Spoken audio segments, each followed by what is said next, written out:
নমস্কার বন্ধুরা, অপর্ণা রান্নাঘরের আরও একটি পর্বে আপনাদের সবাইকে স্বাগত। কেমন আছেন বন্ধুরা? আশা করি ভালো আছেন। আজ চলে এসেছি সম্পূর্ণ নিরামিষভাবে তৈরি একটা পনিরের প্রিপারেশন নিয়ে, পনির ঝালফ্রেজি। কিভাবে আমি এই পনির ঝালফ্রেজি বানালাম সেই রেসিপিটাই আজ আপনাদের সঙ্গে শেয়ার করব। চলুন দেখে নেওয়া যাক। নিয়েছি 2 লিটার দুধের ছানার পনির। 2 লিটার দুধকে আমি ভিনিগার দিয়ে ছানা কাটিয়ে একটা পরিষ্কার সাদা কাপড়ের মধ্যে নিয়ে জল ঝরিয়ে শিলচাপা দিয়ে দিয়েছিলাম।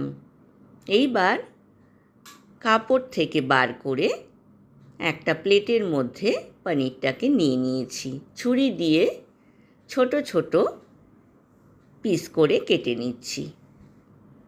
প্রথমে এরকম পিস করে কেটে নিচ্ছি, তারপর কিন্তু আমি এগুলো আরও সরু করে আলু ভাজার শেপ দেব। আপনারা ইচ্ছা করলে কিন্তু আপনাদের পছন্দ মতো শেপ দিয়ে নিতে পারেন।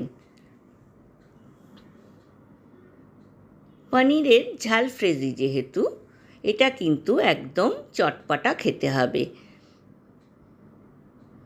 রুটি, লুচি, পরোটা, নান, এমনকি পোলাও, ফ্রাইড রাইসের সঙ্গেও কিন্তু জমে যাবে।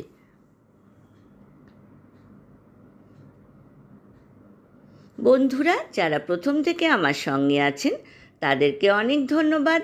আর যেসব বন্ধুরা প্রথম আমার চ্যানেলে ভিজিট করছেন তাদেরকে আমার চ্যানেলে স্বাগত জানাই।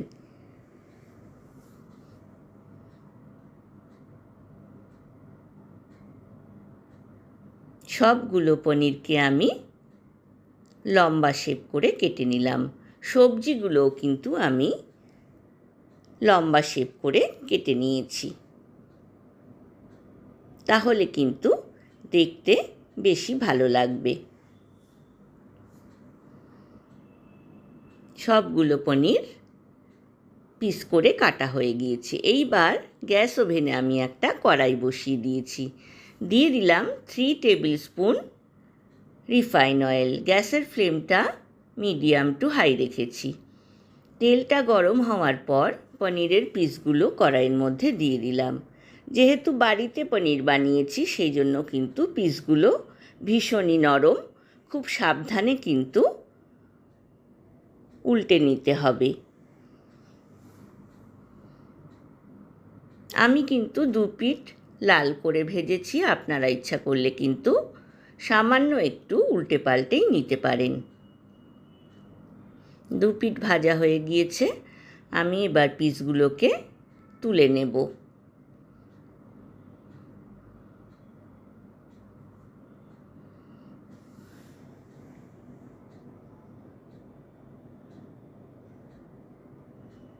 এইবার বাকি পনিরের পিসগুলোকে তেলের মধ্যে দিয়ে দিচ্ছি।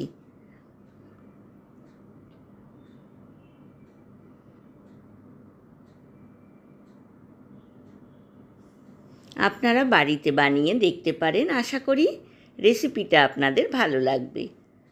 ভালো লাগলে লাইক, শেয়ার, কমেন্টস করতে কিন্তু ভুলবেন না। পাশে থাকা বেল আইকনটা প্রেস করবেন, তাহলে আমার নতুন নতুন রান্নার নোটিফিকেশান বা আপডেট কিন্তু আপনার কাছেই প্রথম পৌঁছবে।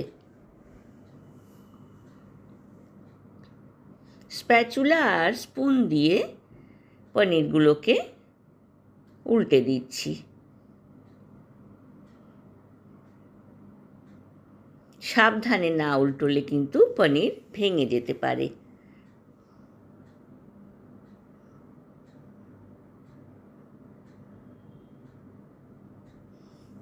বন্ধুরা আপনারা এই প্রিপারেশানটা পুরোটাই কিন্তু বাটারে বানাতে পারেন। আমি কিন্তু পুরোটাই রিফাইন অয়েলে বানিয়েছি, সামান্য একটু বাটার ব্যবহার করেছি।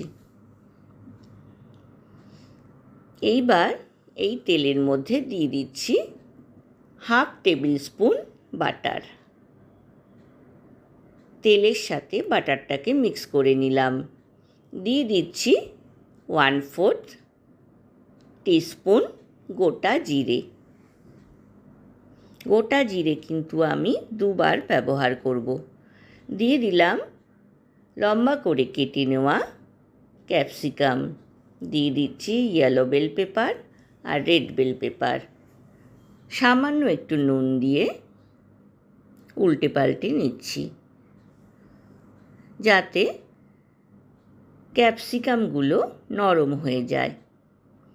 দিয়ে দিলাম লম্বা করে কেটে নেওয়া বেবি কর্ন আর কড়াইশুঁটি।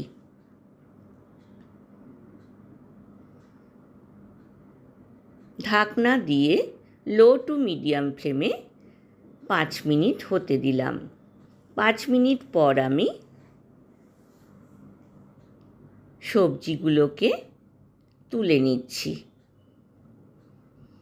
এই তেলের মধ্যেই দিয়ে দেব ভাপিয়ে নেওয়া গাজর কুচি, ভাপিয়ে নেওয়া বিনস আর ব্রোকলি। পরিমাণটা কিন্তু আপনারা কতটা পনির দিয়ে ঝালফ্রেজি বানাবেন সেইভাবে কিন্তু সবজিগুলো নিতে হবে। সামান্য একটু নুন দিয়ে উল্টে পাল্টে নিচ্ছি। আপনারা কিন্তু তেল বা বাটারের মধ্যে ডাইরেক্ট কাঁচা সবজি ব্যবহার করতে পারেন। আমি কিন্তু সামান্য একটু ভাপিয়ে নিয়েছি আমার নিজের সুবিধার জন্য। এমনভাবে ভাপাতে হবে যাতে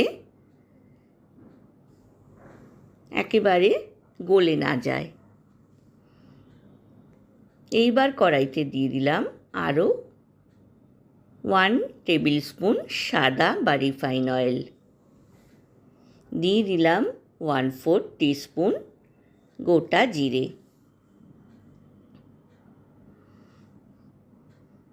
দিয়ে দিলাম 1 টেবিল স্পুন কুচনো আদা, 1 টেবিল স্পুন কুচনো কাঁচা লঙ্কা। খুব ভালোভাবে ভেজে নিচ্ছি। লো টু মিডিয়াম ফ্লেমে কিন্তু আমি রান্না করছি। দিয়ে দিলাম একটা ছোট সাইজের টমেটো কুচি। টমেটোর বীজটাকে কিন্তু ছাড়িয়ে নিয়েছি। দিয়ে দিলাম 1 টেবিল স্পুন ধনে গুঁড়ো, 1 টেবিল স্পুন কাশ্মীরি লাল লঙ্কার গুঁড়ো।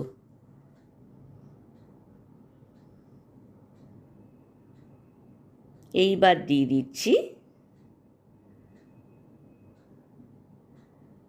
3 টিস্পুন টমেটো সস আর দিয়ে দিলাম 1 টেবিল স্পুন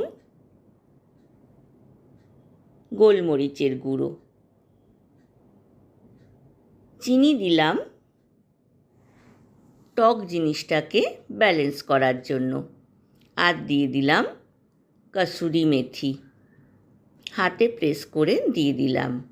আপনারা যদি মনে করেন যে চিনি দেবেন না সেক্ষেত্রে কিন্তু চিনি না দিলেও চলবে। দিয়ে দিলাম 1 টিস্পুন গরম মশলা গুঁড়ো। এইবার ভেজে তুলে রাখা সবজিগুলো কড়াইয়ের মধ্যে দিয়ে দিলাম। খুব ভালোভাবে মশলার সাথে মিক্স করে নিচ্ছি।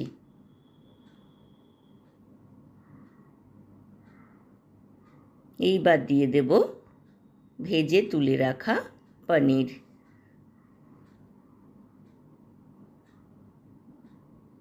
খুব ভালোভাবে সব কিছু একসাথে মিক্স করে নিচ্ছি।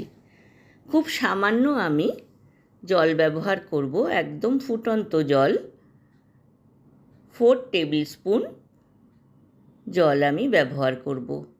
কেটলে আমি জল গরম করে রেখেছিলাম, তার থেকে 4 টেবিল স্পুন জল ব্যবহার করলাম। ঢাকনা দিয়ে লো টু মিডিয়াম ফ্লেমে 10 মিনিট হতে দিলাম। 10 মিনিট পর ঢাকনা খুলে দেখুন পনির ঝালফ্রেজি একদম তৈরি হয়ে গিয়েছে। দিয়ে দিলাম ওপর থেকে ধনেপাতা কুচি।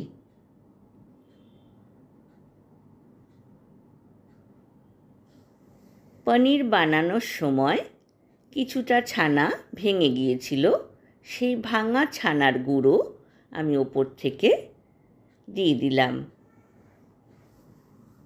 প্লেটের মধ্যে আমি পনির ঝালফ্রেজি সাজিয়ে দিচ্ছি।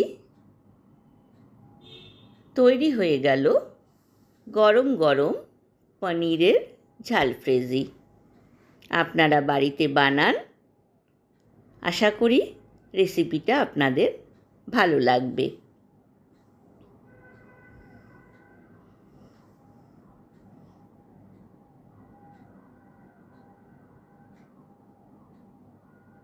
ওপর থেকে গুঁড়ো ছানা দিয়ে দিলাম। আমার কাছে গুঁড়ো ছানা ছিল তাই আমি দিলাম, আপনারা কিন্তু নাও দিতে পারেন, এটা কিন্তু অপশনাল। আমি পরিবেশন করে দিয়েছি বন্ধুরা পনির ঝালফ্রেজি। আজ এ পর্যন্তই বন্ধুরা, দেখা হবে আবার নতুন রেসিপি নিয়ে। ভালো থাকবেন, সুস্থ থাকবেন, ধন্যবাদ।